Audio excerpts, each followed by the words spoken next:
it really comes down to that idea of like, how are you creating that connection between your brand and the people that you want experiencing and buying your brand? And that's the challenge in today's world. When you think about the results, the outcome of all of this hard work to help them truly feel like you are there as a partner, the outcome that we all want is the customer to recommend us.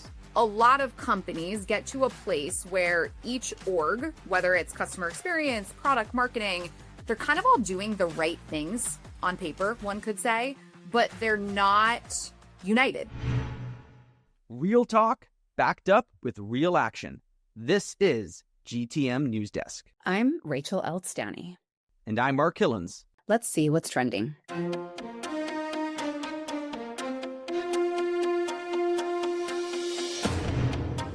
What's up? Welcome to another GTM News Desk. Today is a special episode.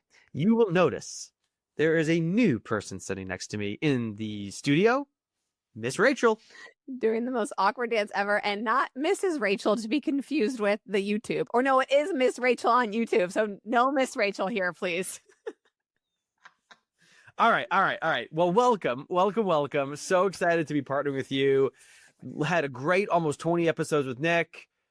You're now the host, though, and you're already disrupting some of the show. I can't wait to hear your second segment today. You're like, hey, Mark, I'm coming in. I'm going to make changes, which I love because the status quo, folks, this is related to your go-to-market. This is related to life. Do not let the status quo get you. Deep words from Mark this morning. Oh, yeah. You know. All right, so segment number one, this is a link that's going to be in the show notes, of course. There's a lot of great content in this link. It's an interesting website. Regardless, they obviously built an SEO page for some use cases of companies, mostly like Fortune 100, Fortune 500 companies, doing some very interesting types of marketing. I called out two of them. There's one from Microsoft. There's one from Dell. Both of these stories are about how large companies, again, these are like huge companies, have partnered with people to create remarkable marketing. And some of these stories that are in this link are more like partnering with subject matter experts, partnering with people that their buyers trust, respect. Yeah, I know you're big on the trust thing, Rachel. Mm-hmm. Pretty big. And some of them are more partnering with customers. And we're going to talk to Kirsty from ZoomInfo in segment number 3, all about voice of customer and customer obsession. Stay tuned for that. But the one that I wanted to call out specifically, Rachel, Dell did this interesting thing where they found that decision makers of this particular type of solution they were selling to were very skeptical. Like 1 out of 2 were pretty skeptical. And their traditional advertising wasn't working as well. Company first approach, Rachel. Mm-hmm. Corporate brand, blah, blah. No one cares. Pretty boring stuff. So they built this thing called like the IT squad. I never saw it because obviously I'm not one of these buyers. So good for Dell to keep this targeted and contained. But they did this in a few different channels, Reddit being one of them, which, by the way, folks listening, Reddit is 100% probably a untapped channel for you. It is hard, though. I will give you a caveat because I've explored it and looked into some case studies of companies doing it. You really have to take a long-term approach, Rachel. Yeah. Reddit. Oh, yeah, for sure. But yeah, the people, they will eat you alive if you're like promotional. Honestly, like there's other use cases Reddit, but like one of the use cases for Reddit, not to tangent too far, and we'll get back to this, is sourcing for topics that your audience cares about when you're creating content. Like that's like the simplest thing.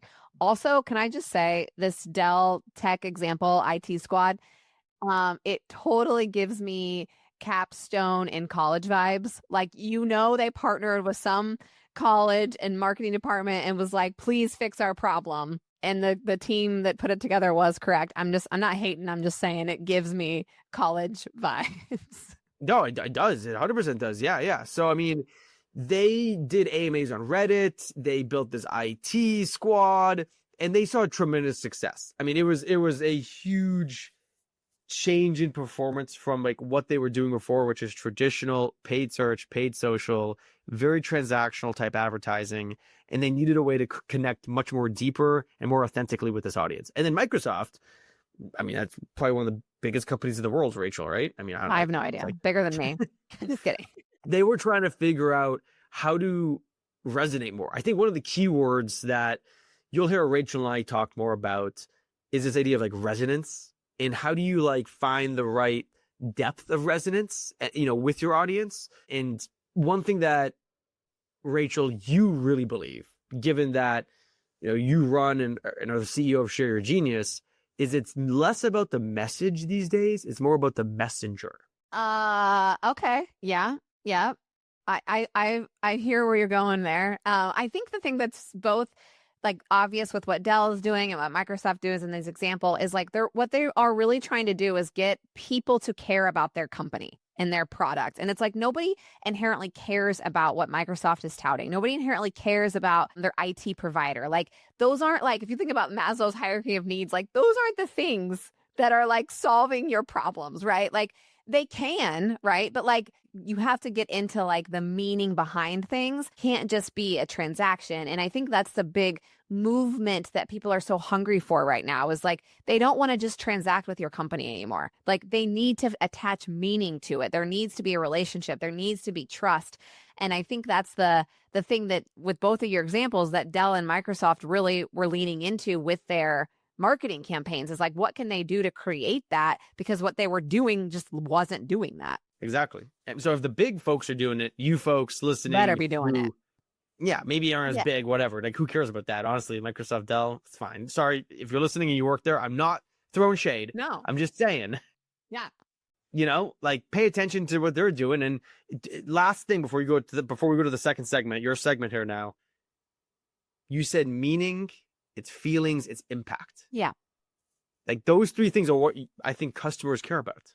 Well, like, and I mean, and not even to like go again too tangential, but if you think about the juxtaposition of Microsoft versus Apple, like Apple historically has done the best job of evoking feeling around their marketing and they have a ton of loyalty. Like I don't have the data in front of me, but I would garner to guess that the loyalty and the vibe around people touting a Microsoft product versus an Apple product is out of whack completely. It's all brand and it's all built on this idea that you see yourself as an Apple user versus a Microsoft user. And there's a whole story around that. So I think to your point and what you did here with pulling these stories together, it really comes down to that idea of like, how are you creating that connection between your brand and the people that you want experiencing and buying your brand? And that's the challenge in today's world.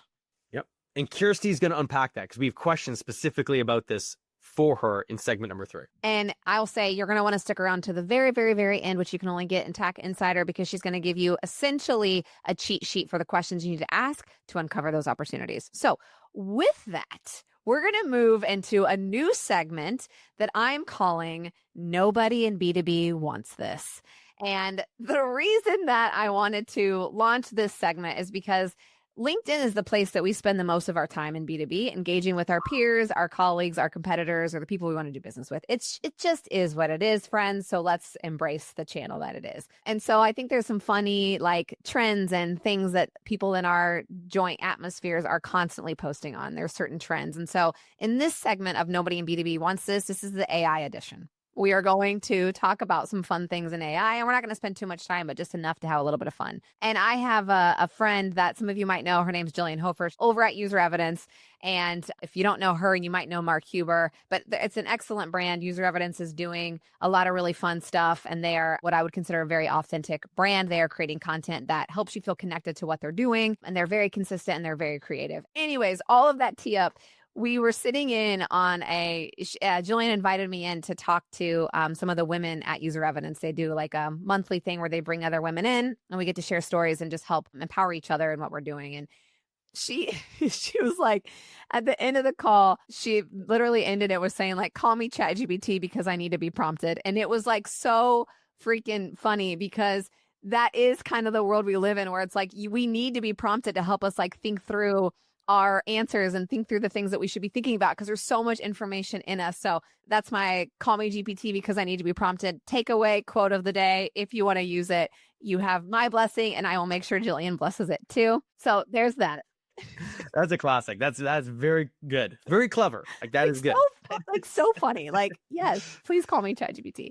So that's my Nobody in B2B Wants This quote, but leaning into AI, and it is everywhere. AI is everywhere. Every B2B marketer that I know is talking about it. They're sharing their best use case, yada, yada, yada, to the point where you're like, can we just shut up about AI and talk about the human things that you're doing? I'm going to share this in our notes this LinkedIn post that I read from Chelsea Castle over at Close.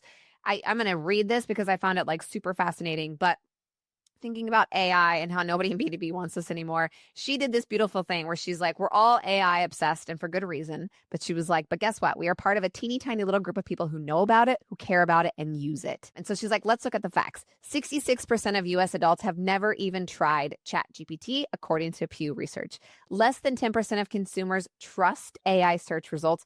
Maybe we are trusting AI too much, just saying, y'all. 2/3 of US adults feel uneasy about AI generated ads. By the way, not to go on too much of a tangent, but I was on Pinterest, and I'm sure you and Nick didn't talk like this, but I was on Pinterest looking up different hairstyles and like if I wanted to go blonder, if I wanted to go shorter. Sure. Looking at all the things. So many of the photos are now AI generated that I like don't even like Pinterest anymore because I was like, these women are not real women. Like, I don't like this. And again, Mark, this could be a future thing, but like, I mean, you have kids, I have kids, I also have daughters, and is your youngest a daughter? Youngest daughter, yeah. And you're like, these are not actually women. Like, you don't even want to look like this. Anyways, 40% of consumers think AI negatively affects their lives. Okay. 1/3 of consumers are very uninterested in using AI search. And 6 out of 10 higher ed experts have little to no confidence in US companies to develop and use AI responsibly. So if you think about that, and we think about our little world of B2B, which is the primary lane that we all play in this segment of nobody in B2B wants this, my question is, does everybody in B2B want AI? With almost everything, it depends. I mean, it is going to spread to everything. I think that's undeniable. What's so interesting about AI, it's actually not AI that's interesting, Rachel. What's interesting is how people change habits and behaviors. Right? So think about this. Which is the core of marketing. How are we changing habits and behaviors to move things forward for our own agendas or whatever? But I've always said that what you're actually selling is just change management. For sure. You're just selling change. Yeah. So it's more, that's the question. It's like, how will people adapt, adopt, evolve, and over time create new ways of living their lives because of AI? And how much is that driven because of AI or because of other things that then lead us to AI? Yeah. And I think going back to the core of what we really started this episode around, which is trust and putting people at the center of how you're creating content. I think that's the opportunity that I see is like, you see all of these stats basically saying we lack trust. We lost trust if it's AI generated, AI this, AI that.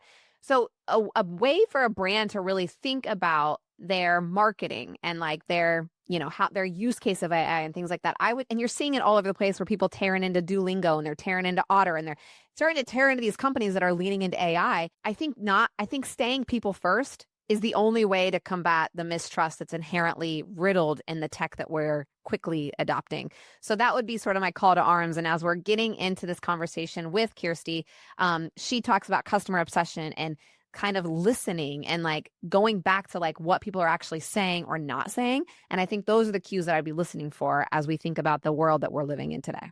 Love the new segment. You're bringing the heat.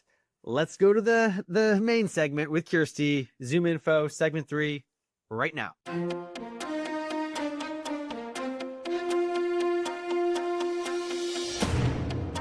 Welcome to segment number 3.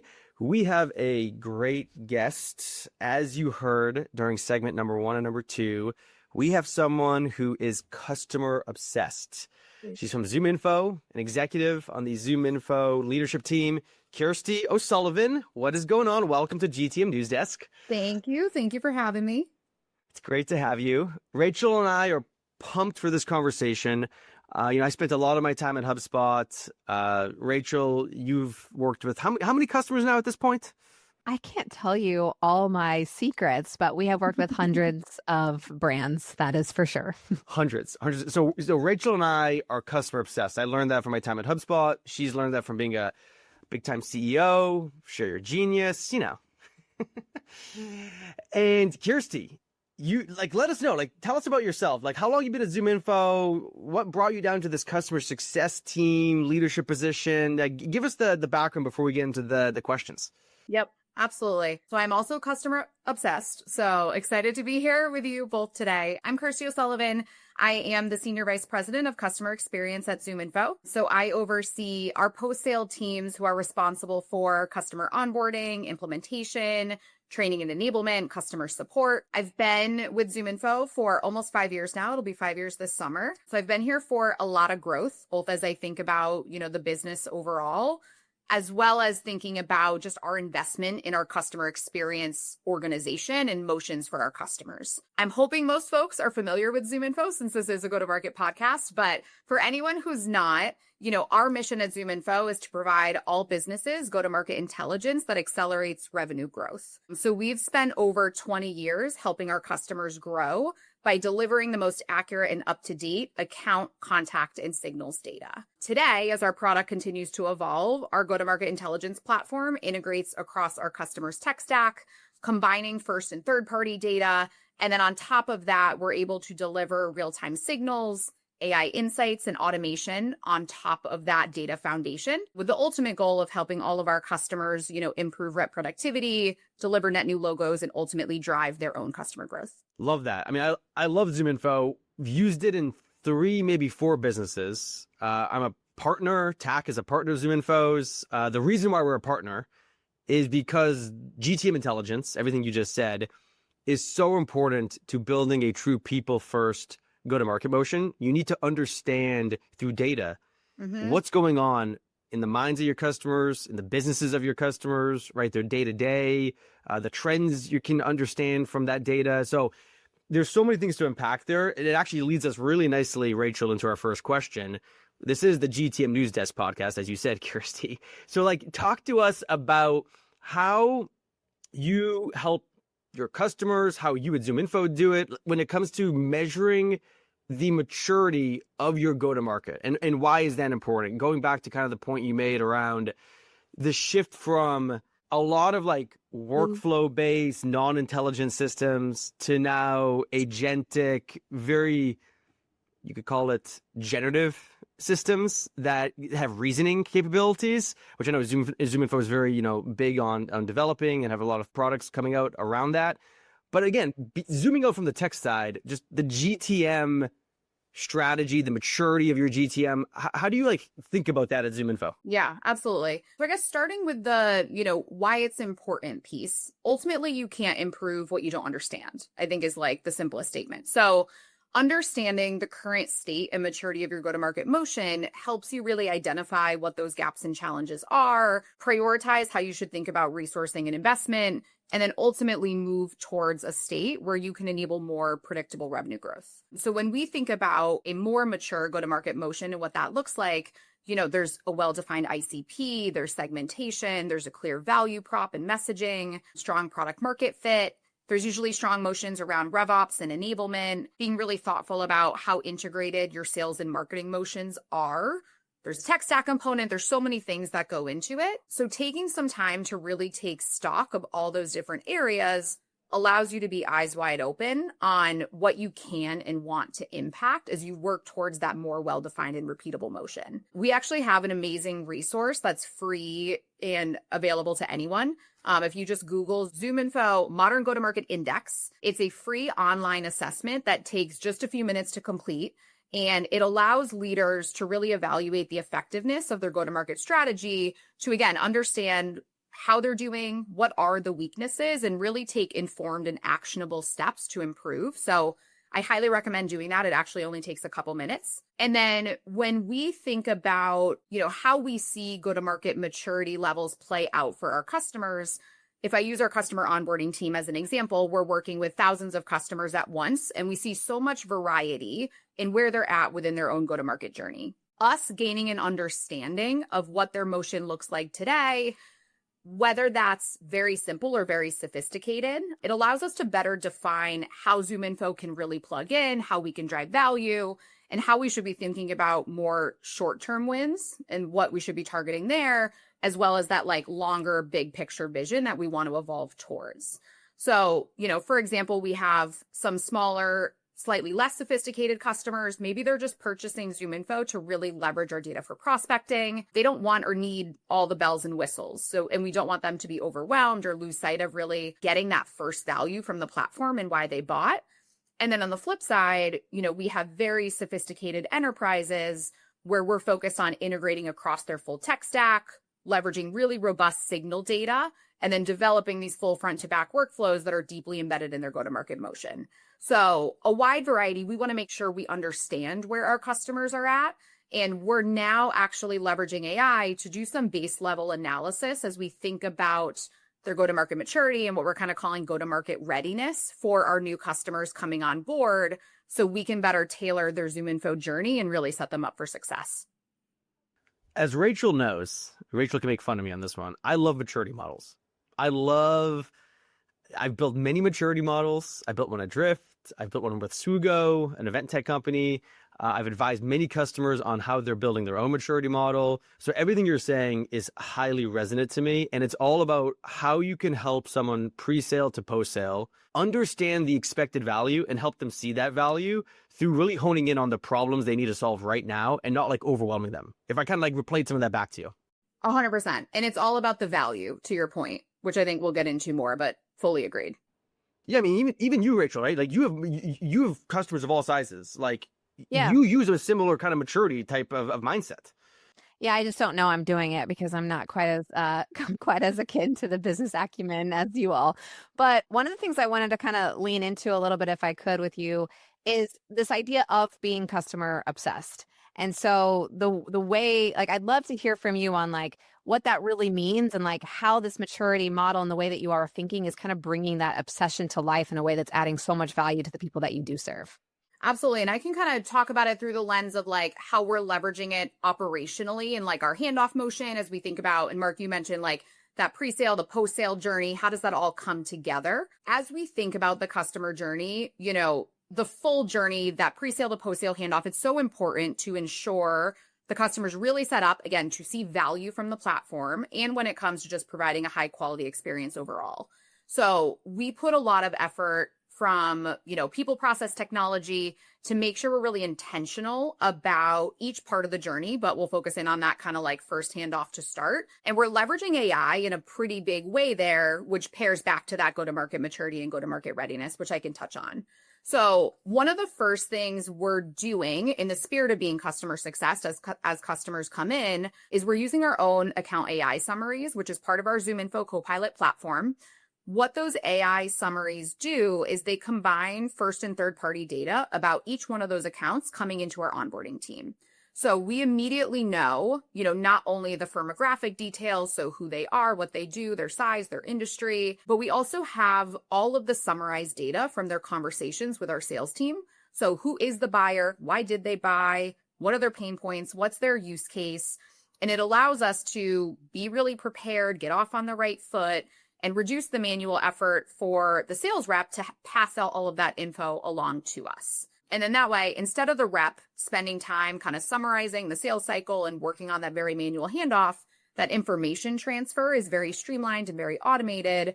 But then for the majority of our customers, they are expected, as the rep to join us on the kickoff, help with that warm introduction, and really make sure the customer feels heard and taken care of, and they feel that continuity that they're looking for. The other thing we're doing during that handoff period is, again, understanding what that level of maturity and readiness is that we just talked about. So we're leveraging our data and conversational intelligence to look at things like their tech stack. So simple example, are they using a very robust CRM like a Salesforce, or do they have a much lighter system? Maybe they don't have a CRM implemented yet at all. We're looking at, what can we infer about their go-to-market motion from all these conversations? So do they have a name book of business? Do they have a well-defined ICP? Are they doing segmentation? Do they have a RevOps function? Some foundational kind of questions like that. And we're combining all those data points together with what their pain points are, what their use case is, to really create a much more tailored onboarding journey for that customer specifically. And that's where the customer obsession really comes in. So all of this data and automated analysis allows us to be really well informed about them coming in, which is something every customer wants. They don't want to have to repeat themselves and answer the same line of questioning. And it helps us drive a more impactful dialogue on what the right path is for them and the various, what we call our success plays are that we recommend partnering with them on to really show value based on the information that we know. But one of the things that I think is really powerful about what you're saying is that what I'm hearing is that you're doing an amazing job listening. And instead of just coming in and moving people, there's a ton of intentionality with everything that you're doing. And when we think about the brands out there that are winning today and they're going to continue to win over the next decade, it comes back down to those first principles of just like being a human first and like listening really well and then leveraging technology to help accelerate that. And so I think it's fascinating the way that you all are really building that into your process. And I think also that tension between sale and onboarding, I mean, that's when you really can actually lose the relationship because they're like, if there's friction here, what's coming up for me next? So I love, again, just that idea of like the intentionality that you're building into the system so well. So yeah, no. And I think, I get spoiled working at ZoomInfo sometimes because we're a data company. We love leveraging and harnessing data and insights and using that, to your point, Rachel, to like streamline a lot of the foundational work. And then our people can spend more time building relationships and having an active dialogue with the customer and being a strategic partner rather than preparing briefs and summaries and recaps and prep and all this stuff. And so it's been this really cool kind of transformation over the past couple years. Yeah, you can just feel, and I know we'll get done back on the talk track, but I just have like visceral, like secondhand embarrassment meetings where like, the people are asking the same questions that person has already answered and everyone's like already fatigued by it. And you're just like, but they still have to ask because they don't know. But like, you just like feel the pain of that. Those memories feel the most potent sometimes. Yeah, absolutely. So, Mark, I don't know where your head's going, but my head's going to just this idea of like, we're all on the same page around like alignment and those things. But I'm curious, like, what are some of the things that you all are thinking about in terms of like getting the alignment across all of sort of like the revenue departments, even though they're not all technically revenue, but like CX, marketing, product, like what are you thinking there to ensure that seamless journey? But Kirsty, before you answer that, I'm sorry, I was on mute and I was like, to build off of what you both just said, I do not like, I'm going to use the word hate, the term alignment. Like I've been in marketing for almost 20 years. Oh, don't even. We don't have time to unpack the why. I'm just going to propose a solution. And Kirsty, everything you're saying is what should be the solution or is the solution, which is being united. You need to be united as one team when you're trying to take a customer from helping them understand their problem better to recommending the right set of solutions, to then implementing those solutions with the right technology, to your point, Rachel, to then helping them figure out what to do next based off of what they've been able to solve, their level of maturity, where their business is at, and then what the future holds. So you need to be united. And like handoffs create a lot of friction in being united, but there's a lot of other things that create friction from being a united team. So yes, so Rachel, go back to your question, but I hate the term alignment. I mean, I'm here for united because that feels like team. It feels like commitment. It feels like we're not trying to convince each other anymore. Like we're all on the same page. So I think that we can firmly align to the word united.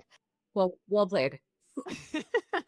Okay. So going back to this idea of getting your teams united around that customer journey, what are the ways that you're thinking about that to create sort of that seamless experience for everybody, regardless of the use case? Yep. Yeah, absolutely. I think we've already touched on it at a high level, but when we think about customer journey, customer onboarding, all these different touch points, it doesn't exist in a vacuum. It is highly cross-functional, both internally and as you think about just the experience for the customer. I think a lot of companies get to a place where each org, whether it's customer experience, product marketing, they're kind of all doing the right things on paper, one could say, but they're not united. They're working in silos, and ultimately that creates a disjointed experience for the customer. So we've been really intentional about getting teams united across those functions and really using this new onboarding motion that I've sort of mentioned a little bit as a catalyst for driving, sorry, Mark, but that alignment. So in this new framework, we're tailoring onboarding based on each customer's go-to-market readiness and their use case. And we're really focused on specific success plays for each customer that align to their needs. So as an example, maybe we really want to focus on harnessing buying signals from your target accounts. And we want to help you build a motion to support personalized outreach when those accounts are researching your product or they're on your website, or, maybe they have a new executive in your buying group. In that example, not only will our customer onboarding team tailor all of our meetings and, our kickoff, our implementation, our trainings around that specific play for you, but then all of the customer marketing touch points they're getting in their journey are tailored to that play and the setup features they needed to achieve it. And then we're partnering with product on what the in-platform experience is for guiding that customer towards those same outcomes as well. So every single touch point the customer is getting, regardless of the medium or the channel, is working in unison to really drive towards that best value realization for them specifically. I think, it sounds obvious to do, like you should get alignment, you should be united. It's a lot of work behind the scenes to really align on like, what are those value pillars and use cases? What are those success plays? And how do you actually operationalize all of those touch points across distinct functions? We've spent a lot of time with those teams also on how we measure success for this new approach that we have, making sure we're all using the same KPIs and we're looking at the same product usage data and we're speaking the same language. And at this point, we're coming together bi-weekly to review how this new motion's going and driving constant iteration and improvement. So, one of the things I've learned is like, it's often a bigger lift to work across so many orgs on what that overarching strategy is, but you cannot think about it through the lens of your internal org design. You have to think about it through the lens of the customer, and making sure you have that strong partnership and buy-in is the only way to truly make the experience seamless for the customer and to actually drive personalization at scale. It's well said. It's well said. I mean, this is going to tee up the last topic, which we're going to unpack halfway. You'll find the rest of the content on Tack Insider. But when you think about the results, the outcome of all of this hard work to get your teams united, to get the customer to see fast value, to exceed their expectation when it comes to value creation, to help them truly feel like you are there as a partner, like not a vendor, even like a strategic partner for some of your bigger customers. The outcome that we all want is the customer to recommend us. I mean, and then obviously stick around, but like, look, if we're doing our jobs and the customer feels and sees what they were promised in the sales process, the chance they're going to recommend and promote ZoomInfo, any of our businesses goes up. So as we were preparing for this conversation, you had some interesting thoughts on this net promoter score type idea. And I think most listeners know what net promoter score is, so we're not going to go into that. But you at ZoomInfo, Kirsty, have a methodology that's kind of just beyond the standard net promoter score. This like feedback loop, if you will, pulling in voice of customers and insights from the voice of the customer. Tell us more about that, if you don't mind. Yeah, absolutely. So, this is something we've done, I'd say, a variety of work around. And the problem we're trying to solve is, how do we gather that NPS type data, both at the individual account level as well as at the macro level across our customer base, without needing the customer to actually fill out a survey for us to understand where they're at. But instead, by leveraging, all these different touch points that are already happening across our customers and across the business every single day. So we've partnered very closely with our data analytics team on leveraging conversational intelligence to analyze the high volume of customer touch points and doing sentiment analysis across a wide variety of topics. So similar to how you categorize an NPS survey, which we also do, we're looking at and analyzing how customers feel about our product, our service, our data, our pricing value, and so on. And then we're looking at this both at the individual account level as well as the macro level, where we're then able to operationalize different actions based on the data from there. And I know we'll dig in further in the bonus content, so I don't want to give too much away. I appreciate it. Rachel, any final thoughts that you want to wrap up with before we get to the more bonus exclusive content? I want the bonus exclusive content right now. But I think the theme that comes to mind for me, and I said it at the beginning, is what you've done so brilliantly is you've gone back to the core of what it takes to be a great brand, which is build relationships and listen and then create intentionality around everything that you're doing.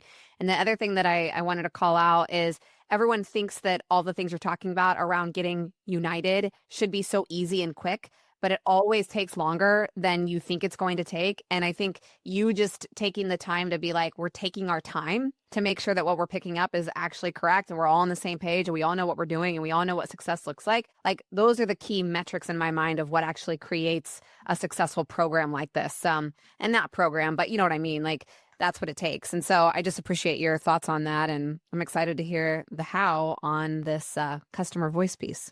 Yeah, no, big thank you. Folks, head over to Tack Insider to get the how ZoomInfo, how Kirsty is building this. I mean, I love it. This NPS methodology, voice of customer methodology, without you necessarily having to ask the customer. Because, survey response rates, they're never that good. So it's like... And they're swayed. They're all over the place. Yeah. Literally, I'm sitting here going like, I honestly like need to know now because I'm like, how do I not send out another survey and actually get the insights that I need? All right, everyone. Hope you enjoyed this week's episode of GTM News Desk. See you on Tack Insider. Thank you so much, Kirsty. Thank you. Thanks for joining us on this episode of GTM News Desk presented by Tack Insider. To dive into the exclusive content with our guest today, head to the link in the show notes to subscribe to Tack Insider. Until next time, I'm Mark Killens. And I'm Rachel Eltz Downey. Let's keep it people first, everybody.